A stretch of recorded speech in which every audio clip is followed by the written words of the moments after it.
నమస్తే welcome to మనం TV నేను వలి ప్రస్తుతం లైవ్ లో జాయిన్ అయ్యారు జనసేన పార్టీ రాష్ట్ర అధికార ప్రతినిధి అడ్వకేట్ రజనీ గారు వారితో మాట్లాడదాం రజనీ గారు నమస్తే మేడం నమస్తే అండి రజనీ గారు ముద్రగడ పద్మనాభం గారు జనసేన అధినేత పవన్ కళ్యాణ్ కు కౌంటర్ ఇస్తూ కొన్ని సంచలనమైన వ్యాఖ్యలు చేశారు కుటుంబ ప్రస్తావన కూడా తీసుకొచ్చి ఆయన మాట్లాడిన పరిస్థితి ఆయన ఏం మాట్లాడారో ఒక్కసారి మనం విందాం మేడం చేయాలి తప్ప ముద్రగడ పద్మనాభం కూతురు ఎందుకు చెప్పాలా ఇప్పుడు ముద్రగడ పద్మనాభం కూతురు కాదే ముద్రగడ పద్మనాభం ఇంటి పేరు లేదే అమ్మాయికి సిగ్గు లేదా పవన్ కళ్యాణ్ గారు మా పేరు మీ డయాస్ను ఉపయోగిస్తావా ఇది పద్ధత నేను ఒకటి అడుగుతాను ఇంకోటి కొత్త విషయం మా అమ్మాయిని పరిచయం చేసావు ఓకే మీ ఇద్దరు భార్యను కూడా పరిచయం చేయొచ్చు కదా వదిలేసిన భార్యను పరిచయం చేయొచ్చు కదా దయచేసి గురించి పరిచయం చేయి మూడో భార్య కూడా గురించి పరిచయం చేయి అంటే ఎదరోళ్ళు లోకువా ఎదరోళ్ళు నీ అవమానిస్తూ ఉంటావు అన్నమాట నీ ముగ్గురు భార్యలు గురించి దయచేసి పరిచయం చేయి ఈవిడ మొదటి భార్య రెండో భార్య వారు డైవర్స్ ఇచ్చేసాను మూడో భార్యతో ఉన్నా నేను పరిచయం చేయి మీ ఫ్యామిలీలో జరిగిన సంఘటన మీకు తెలియవా రజనీ గారు సంచలన వ్యాఖ్యలు విన్నారు మీరు సో డెఫినెట్గా కూడా ఆయన తన ముద్రగడ పద్మనాభం కూతురు అని ప్రస్తావించారంట పవన్ కళ్యాణ్ గారు అలా ప్రస్తావించడం ఎందుకు వారి భర్తని పరిచయం చేస్తూ ప్రస్తావించవచ్చు వారి మామగారిని తీసుకురావచ్చు నా పేరు ఎందుకు వాడారు ఇప్పుడు పవన్ కళ్యాణ్ ముగ్గురు భార్యలు ఉన్నారు వాళ్ళని పరిచయం చేయొచ్చు కదా ఎందుకు చేయించలేదు ఈ రకంగా కుటుంబాన్ని ప్రస్తావిస్తూ ఆయన విమర్శించిన పరిస్థితి ఎట్లా చూస్తారు మేడం సార్ వాళ్ళ పార్టీ అధినేత అంటే ఆవు చేలో మేస్తే దూడ గట్టును మేస్తుందా అన్నట్టుగా యథా రాజా తదా ప్రజ అన్నట్లుగా వాళ్ళ వైసీపీ అధినేత ఎవరైతే ఉన్నారో నా చెల్లి షర్మిల వైఎస్ షర్మిలారెడ్డి కాదు అంటూ ఆవిడ కులాన్ని మతాన్ని లేవనెత్తినటువంటి పరిస్థితి అదే రకంగా ఏదైతే ముద్రగడ గారు నా కూతురని ఎందుకంటారు వాళ్ళ భర్త పేరు చెప్పండి వాళ్ళ భర్త ఇంటి పేరు చెప్పండి నా ప్రాపర్టీ కాదు అంటూ ఒక మహిళని నీచంగా ప్రాపర్టీతో పోల్చినటువంటి దౌర్భాగ్య పరిస్థితి అయినా సరే నీకు మొలతాడుందా నువ్వు మొగోడివేనా నిన్ను తరిమి కొడతాం ముఖాలకు రంగులు వేసుకునే వాళ్ళు మీరు మీ పార్టీలు అంటూ అవహేళన చేస్తూ అసలు ఎలక్షన్ తర్వాత జనసేన ఉండదండి మొత్తం తుడిచిపెట్టుకుపోతుందండి సర్దేస్తారండి అంటూ అవహేళన చేసినా సరే వాళ్ళు పెద్దవాళ్ళు వాళ్ళు అలాగే మాట్లాడతారు రోజు ముద్రగడ గారు ఆయన్ని అనే పరిస్థితి ఎప్పటికీ ఉండకూడదు మా నాన్నగారికి చెప్పి నేనే స్వయంగా నీ ఇంటికి వచ్చి నాన్నగారికి చెప్పిన తర్వాత నేను పార్టీలో జాయిన్ చేసుకుంటాను అన్నారు ఎందుకంటే ఆడదాన్ని అడ్డం పెట్టుకొని రాజకీయం చేశావు అంటే మళ్ళీ ఇదే కొంత మురిగే వాళ్ళు మళ్ళీ మురుగుతారు నా అన్న అలాంటి వాడు కాదండి ఈరోజు ముద్రగడ గారిని తిట్టింది కాదు ఎందుకు నాన్నగారు వంగా గీత గారిని మీరు ప్రచారం చేయదలిస్తే చేయండి కానీ పద్మనాభ రెడ్డిగా మారిపోతా పవన్ కళ్యాణ్ గారిని ఓడిచ్చేది నేనే పార్టీని మూపిచ్చేది నేనే తరిమి కొట్టేది నేనే అంటూ అసభ్యకర వ్యాఖ్యలు ఎందుకు సో అంటూ ఆ బిడ్డ మాట్లాడితే నాకు నువ్వు వద్దు నీతో ప్రయాణం వద్దు నువ్వు నా బిడ్డగా నా ఇంటికి రావద్దు నువ్వు ఏ పవన్ కళ్యాణ్ నా ఇంటికి తీసుకురావాల్సిన పని లేదు అంటూ ఈరోజు తండ్రి మాటలు కానీ పార్టీలనే కలిపిన వాడిని కులాలనే కలుపుతున్న వాడిని కుటుంబంలో తండ్రిని బిడ్డని విడతీస్తానా నేను రాజకీయ నాయకుడిని కాదు ఒక నాయకుడిని మాత్రమే అంటూ ఈరోజు పవన్ కళ్యాణ్ గారి వ్యాఖ్యలు చూస్తుంటే నిజంగానండి ముద్రగడ గారు మాట్లాడిన మాటలకి మా లాంటి వాళ్ళమే చలించిపోయి కోపంతో మేమే మాట్లాడాం కానీ అన్న ఏ రోజు కూడా ముద్రగడ అని కూడా వాళ్ళే ముద్రగడ నిన్న కూడా సభలో రజనీ గారు చాలా హుందాగా మాట్లాడారు పవన్ కళ్యాణ్ గారు ఇప్పుడు మీ తండ్రి గారు పెద్దలు వారి ఆశీస్సులు కూడా మనకు ఉండాలి తండ్రిని కూతుర్ని అడ్డం పెట్టుకుని రాజకీయం చేసిన పేరు నాకొద్దు ఒకరోజు వారి అనుమతితోనే వారి అంటే వాళ్ళకి గౌరవానికి ఎలాంటి భంగం కలగకుండా మీరు మా పార్టీలో జాయిన్ అవుదురు గారు అని చెప్పారు ఆ సభలో ఇక్కడ ముద్రగడ గారు చూసుకుంటే పూర్తిగా దీనికి భిన్నంగా స్పందించిన పరిస్థితి కనిపిస్తోంది అంటే పెద్దవాళ్ళు ఒక మాట అన్నా సరే నేను పడతాను అని చెప్పి గతంలో మాట్లాడిన పవన్ కళ్యాణ్ ఈరోజు నా పేరు ఎందుకు తీస్తున్నారు అంటే ఇది నటనలాగా ఉంది ఆయన పైకి నటిస్తూ ఈ రకంగా వ్యాఖ్యలు చేస్తూ ఉన్నారు నీ నటన సినిమాల్లో చేసుకో రాజకీయాల్లో కాదన్నట్టు మాట్లాడారు ఎట్లా చూస్తారు మేడం సార్ నాన్న నటించేవాడు అయితే ముఖాలకి రంగులు వేసుకొని కెమెరా ఉంటేనే నటిస్తాడండి. ఈరోజు మనుషుల మధ్యలో నటించడం చేతగాని నాయకుడు కాబట్టి ఒక రాజకీయ నాయకుడిగా ఎదగలేకపోయాడు. మనిషి ముందొక మాట మనిషి వెనకొక మాట మాట్లాడితే తప్ప రాజకీయంలో నిలబడలేరు పవన్ కళ్యాణ్ గారు అంటే అటువంటి రాజకీయం నాకు అక్కర్లేదు, నా ప్రజలే నన్ను అర్థం చేసుకుంటారు అంటూ తన తత్వాన్ని మార్చుకోకుండా తన మానవత్వం అనే దాంతో ముందుకు వెళ్తున్నటువంటి ఒక యోగి లాంటి వ్యక్తి అండి. ఈరోజు కండువా కప్పడం అరసెకన పని. ఆవిడ కండువా కప్పించుకోవడానికే స్వయంగా ఏదైతే ముద్రగడ గారి కూతురు క్రాంతి గారు పైకి వచ్చారో స్టేజ్ మీదకి, అయినా సరే నీకు కండువా కప్పి నా దగ్గర పెట్టుకుంటే నీ తండ్రికి నీకు శత్రుత్వం పెంచిన వాడిని అవుతాను, తండ్రి కూతుళ్ళ మధ్య సహజం, ఈరోజు నేను అదే కుటుంబంలోంచి వచ్చిన వాడిని, ఇబ్బందులు అనేవి ఉంటుంటాయి కానీ మనం విడి బయటికి వెళ్ళకూడదు అంటూ ఈరోజు ఒక తండ్రిని బిడ్డని కలిపే తాపత్రయంతో ఆయన చేస్తున్న ఆయన్ని సైతం ఈరోజు మాట్లాడిన పరిస్థితి. ఈరోజు ముద్రగడ గారు ఎందుకు అంత నీచానికి ఒడిగడుతున్నారో, గతంలో ఏ రోజు ఆయన రాజకీయంలో ఎప్పుడు ఇంటిదిగా మాట్లాడింది లేదు సార్. అవును, ఆయనతో ఎందుకు ఇలా మాట్లాడిస్తున్నారు, ఆయన విలువను ఎందుకు దిగజారుస్తున్నారు? అయినా సరే ఒక్క మాట పెదవి దాటి ముద్రగడ చూడు నీ కూతురే వచ్చింది, నువ్వు ఎలాంటి ఓడువో నీ కూతురే చెప్తుంది, మా నిన్ను అభ్యర్థిగా మీ నాన్నగారు ఒప్పుకుంటేనే నిలబెడతానన్నాడండి. నిన్ను అభ్యర్థిగా నేను నిలబెడతాను, ఇక రాజకీయంలో ముద్రగడకు ఆపోజిట్ గా నువ్వు తిరుగు అంటే వంగా గీత గారికి స్టార్ క్యాంపైనర్ గా ముద్రగడ గారిని తెస్తే పవన్ కళ్యాణ్ గారికి స్టార్ క్యాంపైనర్ గా ముద్రగడ గారి కూతురు క్రాంతి వచ్చేది.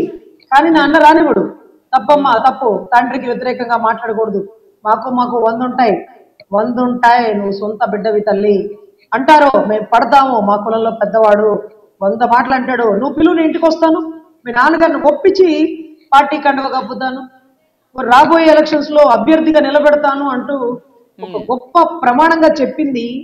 భయం లేకుండా తన మనసులో మాటని చెప్పగలిగావు తల్లి, నీలాంటి వాళ్లే రాజకీయంలో కావాలన్నటువంటి నా అన్న దేశంలోనే ఒక ప్రామాణికంగా దేశ అభివృద్ధికి పాటుపడే వాళ్ళలో నలుగురిని ఐక్యరాజ్య సమితి ఇస్తే ఆ నలుగురిలో ఒక్కడిగా ఉన్న వ్యక్తి మా పవన్ కళ్యాణ్ గారండి. రేపటి రోజు 22వ తారీఖు ఐక్యరాజ్య సమితికి వెళ్ళబోతున్నారు. దేశం కోసం పాటుపడే వాళ్ళట నలుగురు, దేశం మొత్తంలో నలుగురు, ఆ నలుగురిలో నా అన్న ఒకటండి. ఈరోజు 2 చోట్ల ఓడిపోయినోడా, కార్పొరేటర్ గెలవనేడా, 3 పెళ్లిళ్ళు చేసుకున్నాడా, ఇవన్నీ కూడా కాదండి. దేశానికి ఏం చేస్తున్నాడు, తన సొంత డబ్బుని పాటుపడి ఓడిపోయిన చోటే నిలబడి ఈరోజు ముగ్గురిని ఒక తాటి మీద నిలబెట్టి ఈరోజు కూటమిని గెలిపించబోతున్నాడు. బీజేపీని టీడీపీని కలిపిన వాడు మా అన్న. అటువంటి పార్టీలనే కలిపినోడు తండ్రిని బిడ్డని విడదీస్తారా? ఇంకా కూడా ముద్రగడ గారి పెద్ద మనసుతో అర్థం చేసుకోకపోతే ఈరోజు కులం ఆయన గుర్తుపెట్టుకోలేని పరిస్థితి వచ్చేస్తుంది. ఈ మధ్యకాలంలో ఇంత ఘాటుగా ఇంత పరుష పదజాలంతో మాట్లాడిన సందర్భాలు లేవు. రీసెంట్గా పద్మనాభ రెడ్డిగా నేను పేరు మార్చుకుంటా అని చెప్పింది కావచ్చు, ఇప్పుడు ఈరోజు మాట్లాడింది కావచ్చు. అంటే ముద్రగడ గారు ఇంత ఇదిగా మాట్లాడటానికి ఎవరు ఒత్తిడైనా పనిచేస్తుంది అనుకుంటున్నారా? తాడేపల్లి ప్యాలెస్ ఆదేశాలతోనే వారి తీవ్రమైన ఒత్తిడితోనే ఈ రకమైన మాట్లాడే పరిస్థితి ఉందా? ఆయనకి ఇష్టం లేకపోయినా సార్ ఆయనకి చంద్రబాబు గారు అంటే కోపం ఉండొచ్చు, ఏదో జరిగింది అంటున్నాడు, కానీ పవన్ కళ్యాణ్ గారు అంటే ఎందుకు కోపం? అసలు ఆయన ఎప్పుడన్నా ఇతను ఒక మాట అన్నారా? పార్టీ ఆఫీస్కి పిలిపించుకుందామన్నారు, స్వయంగా ఆయనే కిర్లంపూడి వస్తానన్నాడు, రాలేకపోయాడు.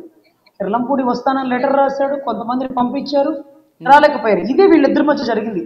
అంతేగాని పవన్ కళ్యాణ్ గారు ఒక మాట అనింది లేదు, ముద్రగడ గారు ఇంకొక బూతులు తిట్టింది లేదండి. చంద్రబాబు గారు కూడా గతంలో బీజేపీలో ఉన్నప్పుడు, లేకపోతే ప్రజారాజ్యం పార్టీ నుంచి మేము వంగా గీత గారి నుంచో పెడితే ఆపోజిట్లో కాంగ్రెస్ తరఫున నుంచున్న వ్యక్తి, అంటే కాపుల ఓట్లు కూడా ఇటు వంగా గీత గారిగా ఇటు ముద్రగడ గారిగా ఇలా విభజించున్న స్థితిలో కూడా ఆయన గెలవలేక అదే పిఠాపురంలో ఓడిపోయాడు. కాబట్టి గౌరవ జగన్మోహన్ రెడ్డి గారు పిఠాపురం సీటు కూడా ఇవ్వనివ్వకుండా మేము జబర్దస్త్ వాళ్ళని తీసుకొస్తే ఆయన మించిన ముద్రగడ గారిని తీసుకొచ్చి స్టార్ క్యాంపెయినర్ గా తిప్పుతున్నారు.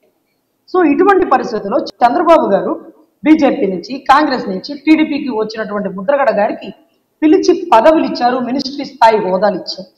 మరి కాపు రిజర్వేషన్ గురించి ఎందుకు గలాటా అయిందో, అది అసలు ఎంతవరకు వాస్తవమో ఎంతవరకు అవాస్తవాలో వైసీపీ చేసిన కుట్రకోణంలో వీళ్ళు ఇరుక్కుపోయారనేది తెలియదు. కానీ శత్రుత్వం ఉంటే ఒకవేళ ఉండాలేమో చంద్రబాబు గారితో. కానీ ఇక్కడ జరుగుతుంది ఏంటంటే పవన్ కళ్యాణ్ గారిని బూతులు తిట్టడం, పవన్ కళ్యాణ్ గారికి మునతాడుందా మగాడివా అనడం, నిన్ను ఓడిచ్చేది నేనే అనడం, ముఖాలకి రంగులు వేసుకునే సినిమా వాళ్ళని తరిమి కొడతారంటాం. అంతకు మించి ఇంకా కూడా ఆయనతో రాగల ఎలక్షన్స్ లో మాట్లాడిస్తారేమో.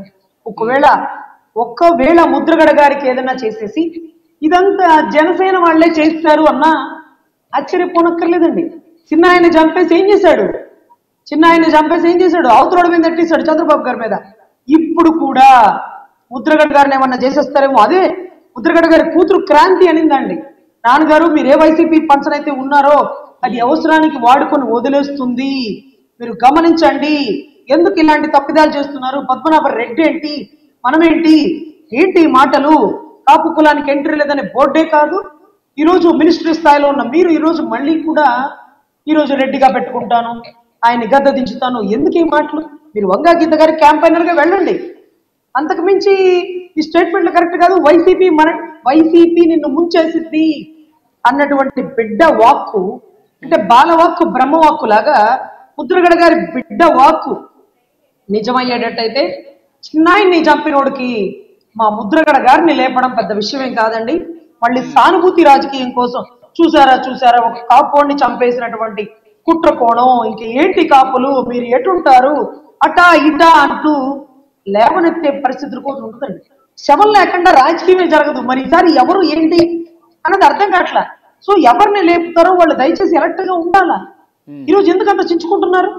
అమర్నాథ్ కోడిగుడ్డోడు కూడా అలా చించుకొని మళ్ళీ కన్నీళ్లు పెట్టుకొని పక్కకు పోయాడు. సో ఈ రోజు స్టార్ క్యాంపెయినర్ గా వాడుతున్న మీరు మీ ప్రాణానికి రక్షణ కల్పించుకోండి. ఒకవేళ మీకు ఏదైనా ఇబ్బంది జరిగితే నారాసుర రక్త చరిత్ర అంటాడా, పవనాసుర రక్త చరిత్ర అంటాడా, మేము నిరూపించుకుంటాం. కానీ ఈలో మీ ప్రాణం పోతుంది కదా. అతను ఎలాంటి వాడో తెలిసి కూడా ఆ కుట్ర కోణంలో ఉన్న వ్యక్తి పక్కన మీరు నిలబడి మళ్ళీ కులం అంతా మీ వెనకాల ఉంటుందండి. ఏ రోజు ఉంది కులం మీ వెనకాల? అన్ని కులాలు నిలబడితే మీరు గెలిచారు. కాపు అని చించుకోనక్కర్లేదు. మీరు కాపులు ఏదైతే ప్రజారాజ్యం పార్టీలో ఈరోజు చిరంజీవి గారు ఒకళ్ళు వస్తే కులముద్ర ఎంతో మంది వేసిన కులంలో నాయకుడైన మీరు చిరంజీవి గారి పక్కన సపోర్ట్గా లేరు. మరి మీరు కులాన్ని గౌరవించారా? ఆ రోజు వంగా గీత గారు వచ్చి అన్నా నువ్వు కులం నేను కులం అంటూ ఆ రోజు నిలబడి పనిచేసి గెలిచింది. ఆ రోజు నువ్వు అదే కులం కదా, ఎందుకు ప్రజారాజ్యంలో ఆపోజిట్ లో నుంచున్నావు? కులం గల నాయకుడు కదా, కులంలో ఒకడు ఆణిముత్యం లాంటి ఒకడు బయటకు వస్తే నేను చిరంజీవి గారిని ఏ రోజు ఒక్క మాట కూడా నేను అనలేదు. కానీ పవన్ కళ్యాణ్ నా కుటుంబ వ్యవహారానికి సంబంధించి రోడ్డు మీద లాగి ప్రజలకు పరిచయం చేయించే ప్రయత్నం చేశారు. వారి భార్యల్ని మరి రోడ్డు మీదకి లాగి వాళ్ళని కూడా పరిచయం చేపిస్తారా?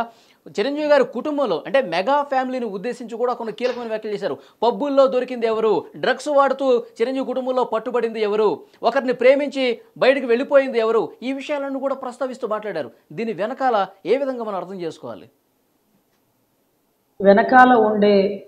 వెనకాల ఉండే ఏదైతే జగన్మోహన్ రెడ్డి గారికి ఈ పనికిమాలిన చేష్టాలు మానుకోండి. ఈరోజు ముద్రగడ గారు తిడితేనే పవన్ కళ్యాణ్ గారికి ఎక్కిద్దా? ఇక ఏ కులపోడిని పెట్టి తిట్టించవా?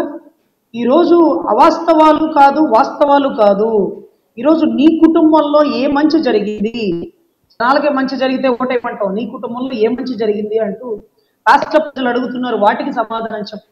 ఒక పేజీ పెట్టి అది ముద్రగడ గారితో చదివించి ఒక కులం ఆ కులపోడిని తిట్టుకుంటున్నారా, వాళ్ళల్లో వాళ్ళకే సఖ్యత లేదంటూ కులాల్లో చిచ్చులు పెట్టే ప్రయత్నం చేస్తున్నటువంటి జగన్మోహన్ రెడ్డి గారు గుర్తుపెట్టుకోండి.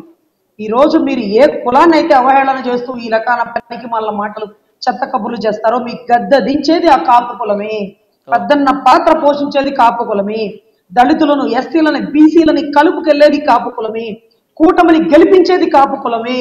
ఈరోజు ముద్రగడ గారు ఎంత చెడ్డా మా కులపోడు గుర్తుపెట్టుకోండి. ఈరోజు కొన్ని మాటలు అనొచ్చు అంటే మేము పడతాం అంటూ మా అన్న చెప్తున్నా. ఈరోజు కండవా కప్పి నీ కూతురుతో రాజకీయం చేయలేక కాదు నా అన్న. ఈరోజు తల వంచి ఎన్నో మాటలు అంటారు ముద్రగడ గారు అననివ్వండి.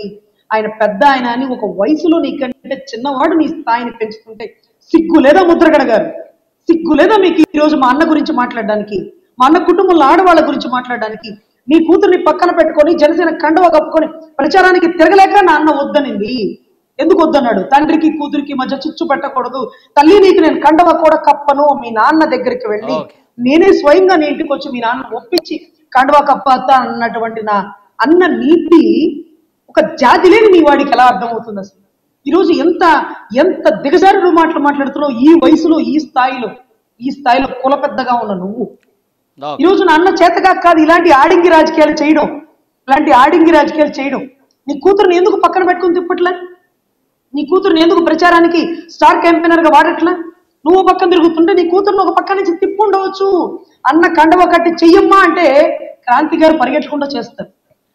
కానీ తప్పమ్మా, తండ్రి పెద్దవాళ్ళు అలాగే అంటారు అంటూ ఈరోజు నా అన్న చెప్తున్న తత్వం ఏంటంటే మరిగిపోతున్న రక్తం కూడా మెల్లగా ప్రశాంతంగా ఉందండి. ఈరోజు అంత గొప్ప సహృదయుడైన వ్యక్తిని ఐక్యరాజ్య సమితి గుర్తించింది, కానీ కులంలో కాపు పెద్ద అయినటువంటి మీలాంటి వాళ్ళకి తలకెక్కట్లేదంటే ఇక అది మాకు అర్థం కాని పరిస్థితి అండి. Thank you very much Rajani గారు. నమస్తే.